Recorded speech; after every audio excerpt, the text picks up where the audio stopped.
એક 80 વર્ષના ડોશીમાં હતા. તે માથે ભાર લઈને ચાલ્યા જતા હતા.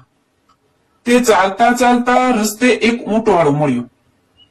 ઊંટવાળાને ડોશીમાએ કહ્યું, જે ભાઈ મારી પાસે બોજો છે તે તમે ઊંટ પર લેશો તો હું ધીમે ધીમે ચાલીને તમારી ભેળી થઈ જઈશ. ત્યારે ઊંટવાળાએ કહ્યું, જે ડોશીમા તમે ચાલ્યા અમને પહોંચો નહીં, માટે તમારો ભાર તમારી પાસે ભલે રહ્યો. એમ કહીને ઊંટવાળો આગળ ચાલતો થયો. આગળ જતા ઊંટવાળાને વિચાર આવ્યો, જે ડોશીમાનું પોટકું લીધું હોત તો બસે 400 નો માલ મળત અને એ લઈને આપણે ચાલતા થાત. ડોશીમા આમે ક્યાં પહોંચી શકવાના હતા. આમ વિચારી ઊંટવાળો રસ્તે બેસીને ડોશીમાની વાટ જોવા લાગ્યો.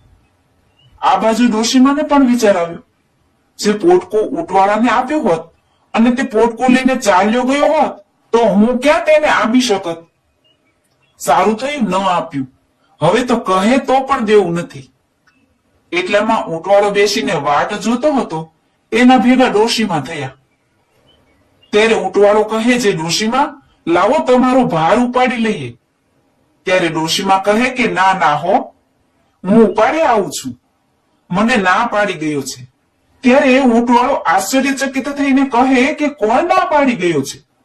ત્યારે ડોશીમા કહે કે તને જે હા પાડી ગયો છે તે મને ના પાડી ગયો છે.